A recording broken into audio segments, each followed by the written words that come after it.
Guys, what are thoughts on the Ireland Italy game that took place this weekend? I think many people, it was for me, it was one of the best games from an attacking perspective that we've watched so far, and it was surprising, especially with the way Italy played the week before, 2 weeks before. Really like Still, watching Italy just get back into the game, going down early. Ireland dominating early, and then they got back into the game. They're showing a lot more maturity and composure, and they'll take a lot of confidence going up against Wales. I think just Italy almost giving every team a game of rugby is a bit refreshing instead of just seeing a constant 50-0, 50-10 sort of thing. So I really enjoyed Italy actually, like giving Ireland a chance. And it got to around the 60th minute, I think, and it was maybe 10 points in it, and it could have gone either way. But then obviously Ireland finished out the game really well, like they usually do. So it was a really good game to be honest. I think Ireland had the ball for large parts of the game, and Italy were on the back foot quite a lot of it. Like statistically, they've been proven that Ireland had 512 meters run with the ball compared to Italy's 462. So there's a bit of a gap there, and I just feel that Ireland were dominant throughout the game until like the last 10 minutes. I'd say where it kind of was quite even. So they changed the back row up a bit, moved Doris to 6, and brought in Conan at 8. What do you think of that, and if it worked or not? I disagree with it. I think Doris looked more exciting with two out and out 6s and 7s in front of him. In my opinion, it took away from his game when Conan was there. That's just I thought a bit of an imbalance in their back row. I just think bringing in an extra ball carrying option, Doris is in the game less because he's not the first up carrier all the time.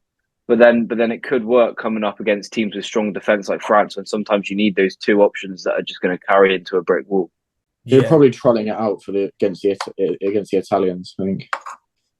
I think, and just looking at the wider changes that were made for the Irish team, I'm not sure if it was just me, but defensively they didn't seem as sound as they were in their last game. I believe they played France, and obviously the Italians were really effective with using that back pass, especially having Garbisi back, and that really, for most of the time, just caught Ireland off guard. I think that's because with Ringrose gone, they had Aki at 13, and he's not a defensive 13. So it was that channel where they really took advantage.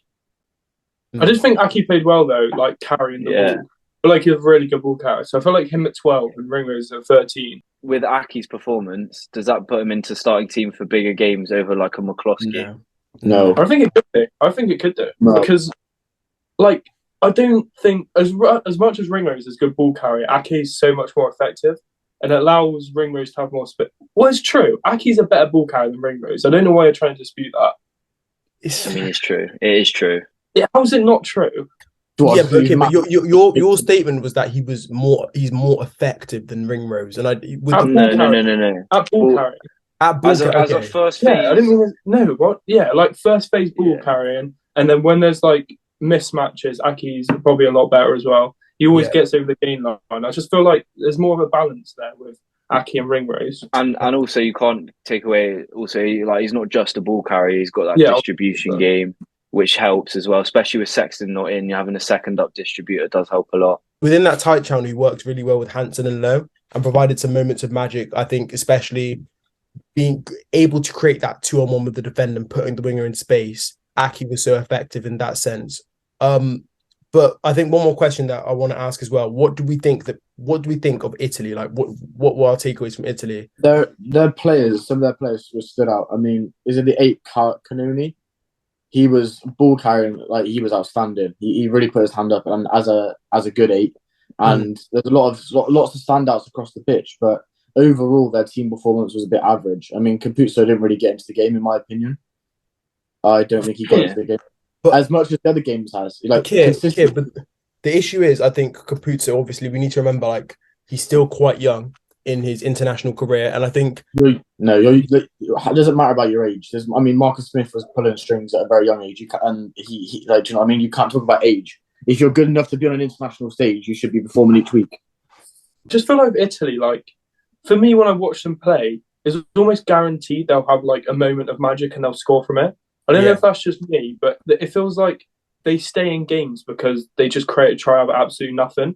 And they've done it every game so far. But I don't know. So if they can just keep a structure and then keep a game plan with top, I feel like they could become a really good team. Would you say? Yeah. Would you say Italy try and stay in the game until about the 60th minute and then rely on that chance to try and get in there within 7? Yeah, I feel like they get into the game with that like moment of magic, and then they can't like Replicate it. finish off a game. Yeah, Yeah, it's true. I think the fact that they can, because in the past they haven't been able to open up teams. The fact that they can do that now is huge. Yeah, Yeah. because they've never had a backline, in my opinion. This is the best group of players Italy's ever had.